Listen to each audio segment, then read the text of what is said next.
Ja, mein Laser hat einen neuen Platz gefunden hinter mir. Schaut mal, und ich habe hier coole Gadgets. Was ist das? Eine Drehbank für den Laser. Lasst euch überraschen. Nach dem Intro geht's los.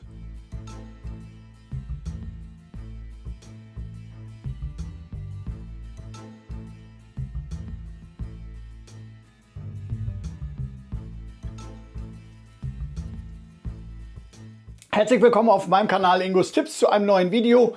Und zwar geht es heute wieder um den Xtool Laser. Ich hatte ja beim letzten Video schon angedeutet, dass ich nochmal ein Video darüber machen werde, weil ich ein paar zusätzliche Funktionen noch zeigen möchte und weil ich auch ein paar Erweiterungen habe. Aber fangen wir doch mal damit an, dass ich jetzt hier wirklich einen ganz tollen Platz gefunden habe. Und zwar habe ich hier, wo ich stehe, wer meine Videos kennt, der weiß, dass ich hier meine Kapp- und Gärungssäge habe. Und das ist so die Höhe, die die Kapp- und Gärungssäge schafft. Und deswegen habe ich diesen Platz freigelassen, damit ich in jedem Fall bis zur Wand lange Stücke dahin legen kann, dass mir dieser Platz also nicht verloren geht. Für was anderes brauche ich den Platz nicht.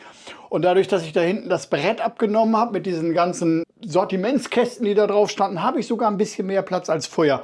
Hat also in jedem Fall was gebracht. Und dann ja, habe ich das hier an der Wand verschraubt, den hier auch an der Wand. Hier unten habe ich noch einen kleinen Stützfuß. Ja, und diesen Anschluss denn von meiner Absauganlage, das habt ihr in dem Video gesehen, den habe ich ja extra gelassen, weil ich wusste, dass es hier hinkommt. Da ist jetzt der Absaugschlauch dran angeschlossen und ich habe es auch mittlerweile den Schalter an Saugmotor 2 angeschlossen, weil Saugmotor 2 ist ja Drehzahl geregelt. Ich verlinke euch die Reihe einfach mal oben im Eck und dann,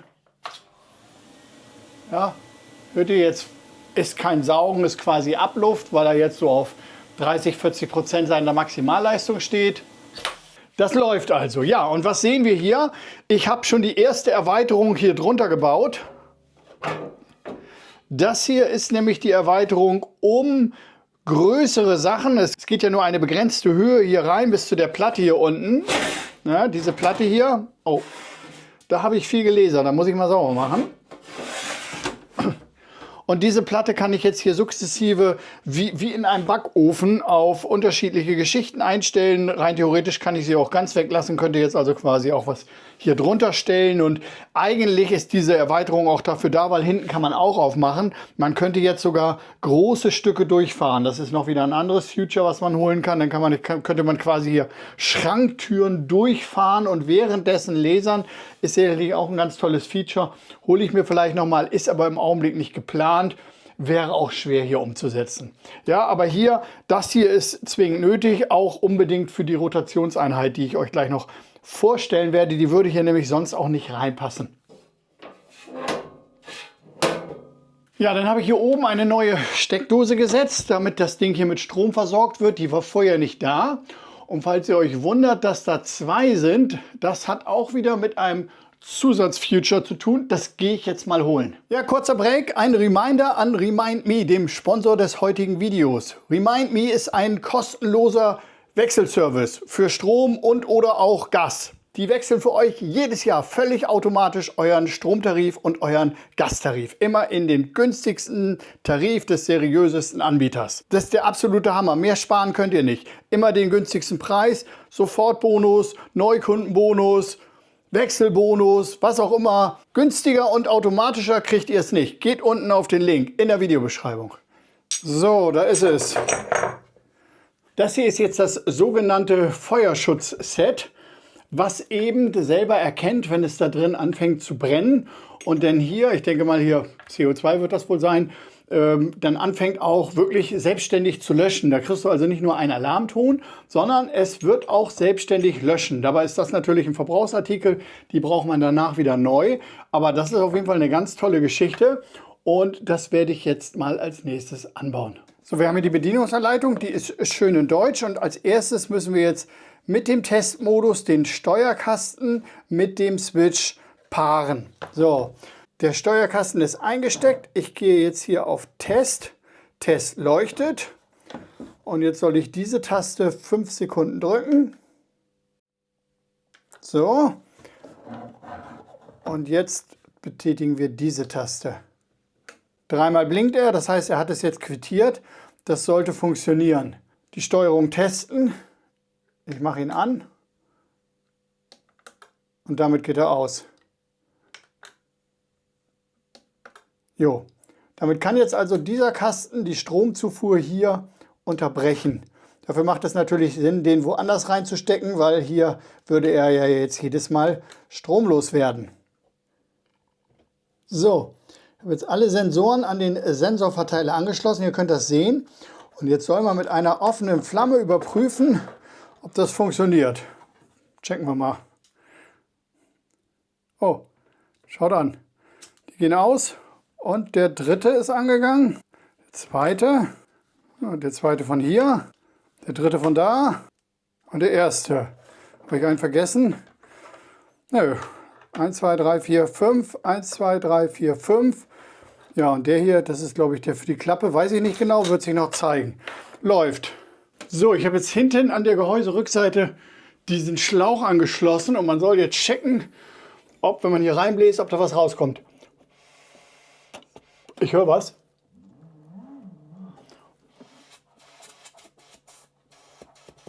Läuft, funktioniert. Ich denke mal, über diesen Schlauch wird das CO2 sicherlich dort einströmen. So, für diese ganzen Sensoren gibt es übrigens ein super Installationsvideo auf der Support-Seite. Und dann sind hier diese ganzen Halter dabei. So, da bringe ich mal eben das Kabel bei. So, und dann sind hier natürlich so tolle Klebepads dabei. Alles im Lieferumfang. So, und speziell dieser hier, um das zu Ende zu führen, der kommt jetzt hier hin. So, und dann muss ich natürlich hier ist ja das Laserauge, da muss ich natürlich umzulegen. Das wäre jetzt Sensor 1. So, ich habe diesen Sensor jetzt einmal hier entlang der Schleppkette gelegt, hier hinten mit Kabelbindern, so ist das vorgesehen, dann an diese Schleppkette hier. Und jetzt soll er da unten befestigt werden. Mit wieder so einem Klebepad. So, die Sensoren sind verbaut. 5 Stück, in der Anleitung waren nur 4. Ich habe jetzt 5 verbaut, weil ich 5 hatte. Und jetzt werden die Kabel hier zusammen runtergeführt. So.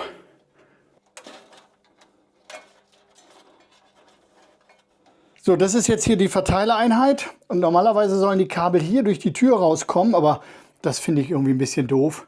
Deswegen habe ich mir gedacht, ich führe die unten durch und hole sie hier durch. So, alle angeschlossen.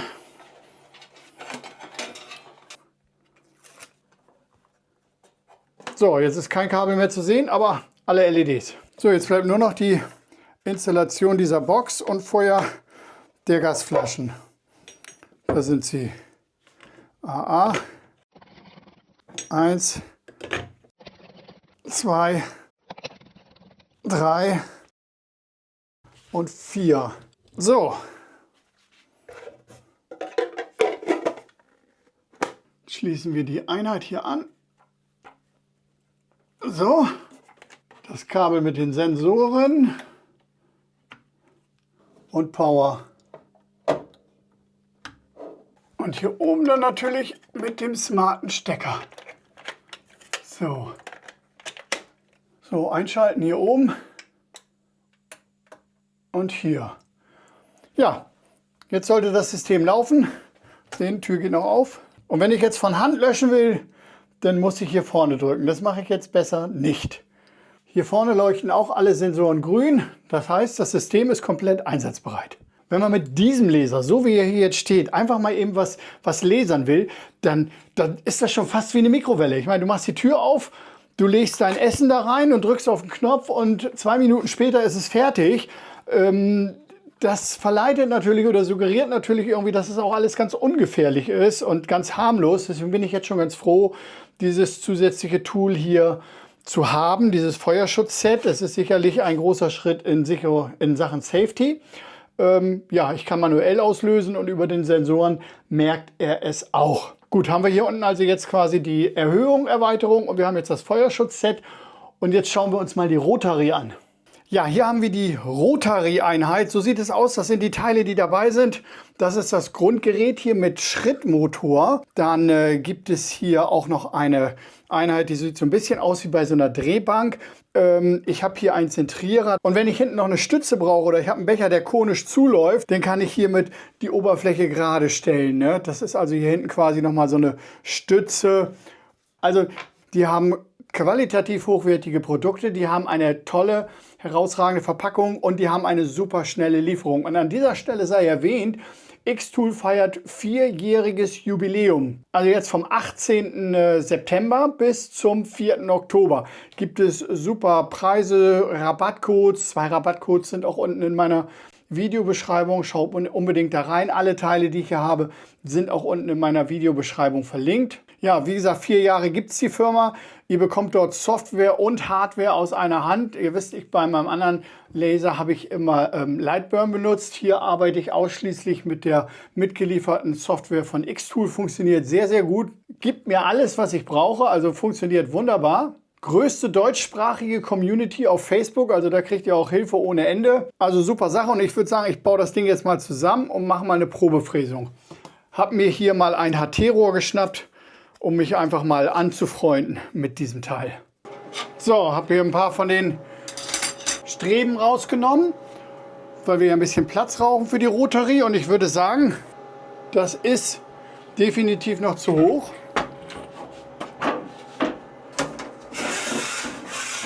Ich werde sie einfach mal andersrum, dann auf der nächsttieferen Ebene reinschieben. Ja, so sieht das gut aus.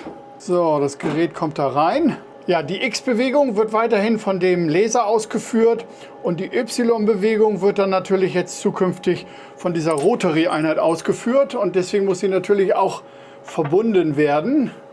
Das machen wir hier. So, dann lege ich mal mein Testobjekt hier drauf. Das sieht gut aus. So, kein roter Punkt, den brauchen wir. Zu und wieder auf. Da ist er. Das platziere ich jetzt auf der höchsten Stelle. So, alles klar. Ja, ihr seht, wir sind hier auf der neuen Oberfläche und ich habe gerade ein Software-Update durchgeführt. Es sieht alles ein klein wenig anders aus.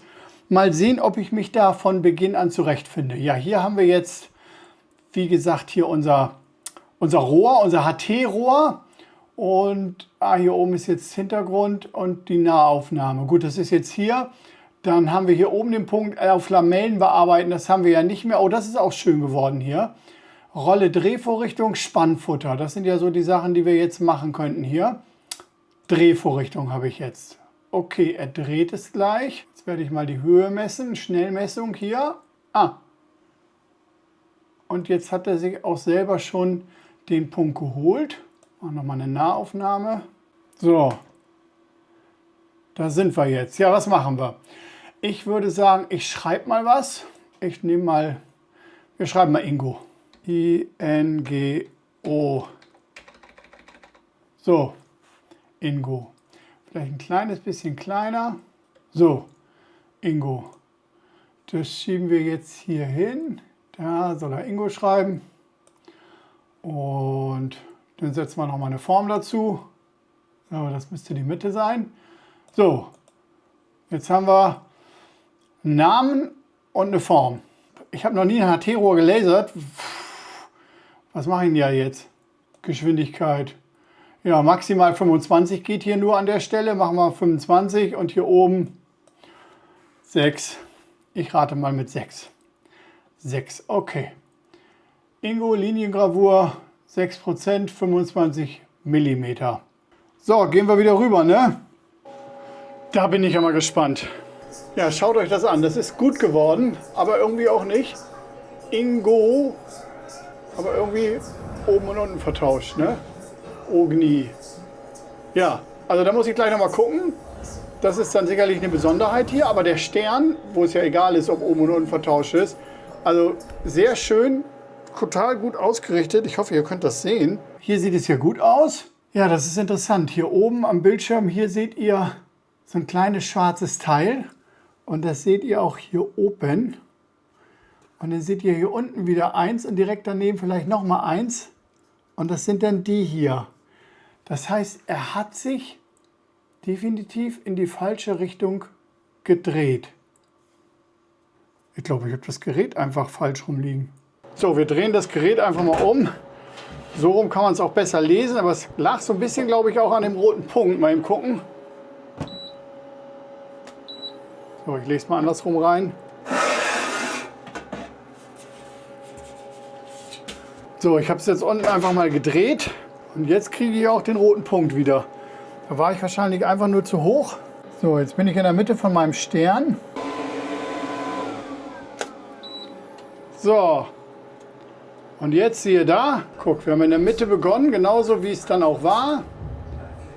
Und das Ingo ist diesmal richtig rumgeschrieben. Weil wie ihr aus dem letzten Video wisst, mache ich ja relativ viel für meine Tochter. Ich blende euch das mal ein. Wir haben jetzt 3 oder 4 verschiedene Motive für Nachtlicht. Und wir haben auch verschiedene Holzmotive, die man sich einfach irgendwie so an die Tür oder an die Wand hängen kann. Und dazu kommt jetzt noch eine Thermoskanne. Und am Anfang dachte ich, probiere einfach mal eine reine Edelstahl. Später muss ich vielleicht noch mal eine mit Farbe probieren. Hab mir hier auf AliExpress haben wir uns wieder Thermoskannen geholt, Metallkannen, und da soll jetzt auch wieder die kleine Ballerina und der kleine Skater drauf.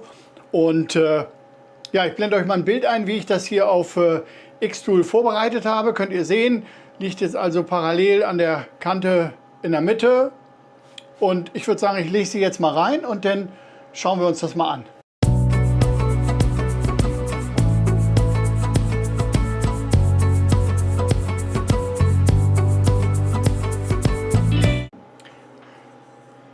Hier ist das gute Stück. Ich hoffe, ihr könnt das sehen. Ist so ein bisschen schwierig bei diesem Licht, aber total toll geworden. Ja, aber ich habe noch was gemacht. Mal schauen. Ah, hier ist der kleine Junge. Wir wollen ja einmal Junge und einmal Mädchen haben. Also haben wir die Prinzessin und wir haben den Skater. Ja, coole Nummer. Diese Rotary funktioniert sagenhaft gut. So, nur zur Veranschaulichung will ich euch noch mal eben zeigen, was der so alles kann. Ich habe jetzt also hier die Lagerrollen rausgenommen, habe mir hier hinten auch schon das kleine Rädchen installiert. Das kann auch dauerhaft dranbleiben, das stört nicht. Und jetzt kann ich halt mit einem Riemen, hier, Riemen, kann ich mir diese Einheit hier verschrauben. So. Und kann jetzt hier diverse Sachen anbringen, was ich schon mal sagte, von innen oder von außen. Dann sind hier noch so Verlängerungsstücke bei, womit ich halt weiter raus kann. Oder auch so rum mehr Tiefe bekommen kann. Die kann ich also zusätzlich hier verschrauben. 2 verschiedene Größen. Auch hier nochmal wieder, wer eine Drehbank hat, der erkennt das alles wieder. So, von dem Mittenzentrierer hatte ich euch auch schon erzählt. Damit könnte ich jetzt also quasi hier etwas in der Mitte hier per Saugnapf zentrieren. Mache mir den hier fest. Und schon könnte ich etwas Ballähnliches hier drauf lagern. So, Platte auf dieser Seite ab. Und auf der anderen Seite wieder dran. Haben wir jetzt hier quasi ein Gegengewicht, haben hier einfach mehr Platz. Und wenn man jetzt zum Beispiel ein Becher, das macht natürlich keiner, ein Plastikbecher lasern, aber schaut euch das an. Es ist halt nicht in der Waage hier oben, weil er halt spitz zuläuft hinten. Und da würden wir jetzt hier unseren kleinen behelfsmäßigen, so, den zentrieren wir genau in der Mitte. Und hiermit würden wir uns jetzt, da schaut euch das an. Jetzt ist ein Waage und jetzt hätten wir eine perfekte Oberfläche zum Lasern. So, dann hatte ich hier diese Verlängerungsstäbe angesprochen, nur dass ihr das auch mal gesehen habt. Und schon kann ich einen Ring lasern. So, je nachdem, wie groß die Tasse ist, muss man sicherlich was unterlegen. Aber ihr könnt sehen, jetzt würde sich eine Tasse problemlos bearbeiten lassen. Der Henkel flutscht da durch. Ja, das ist sicherlich eine total sinnvolle Erweiterung. Also enorm, was dieses Teil alles schafft, welche Möglichkeiten es bietet, und alles, was in irgendeiner Form rund ist und sich dreht, kann dann hier, wenn das Material das zulässt, sicherlich auch gelasert werden.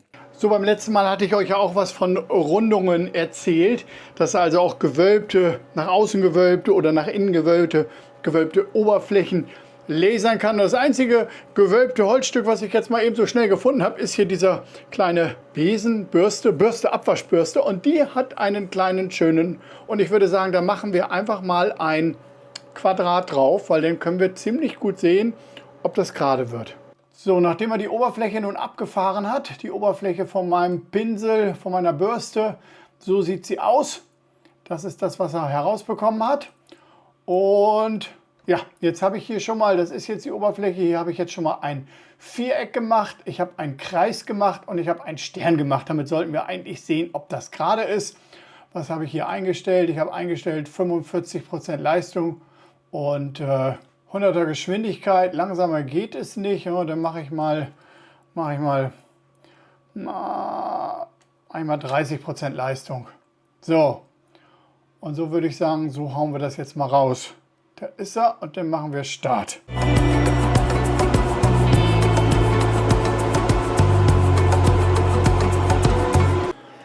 Ja, das ist mal fix, aber ich bin beim Kameraaufstellen, ich meine, ich bin da noch mal gegengekommen, deswegen ist er so ein bisschen aus der Mitte raus.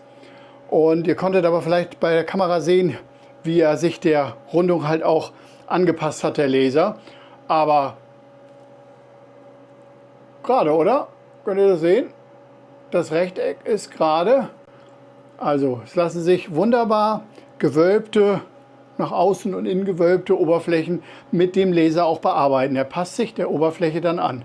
Ja, das war's mit dem Video. Wir sind durch. Ein toller Laser und tolle Zubehörprodukte. Ich hoffe, ich konnte euch da ein bisschen was nahe bringen. Denkt dran, aktuell läuft ja die Aktion bei Xtool bis zum 4. Oktober. Wenn euch das Video gefallen hat, lasst gerne einen Daumen hoch da. Und Leute, wenn ihr den Kanal noch nicht abonniert habt, auch wenn ich mich wiederhole, tut das bitte, geht ganz schnell, kostet kein Geld und bringt mich auf YouTube einfach weiter. Ja, schön, dass ihr eingeschaltet habt. Freut mich, dass ihr bis zum Schluss dabei geblieben seid. Und dann bis zum nächsten Video. Euer Ingo.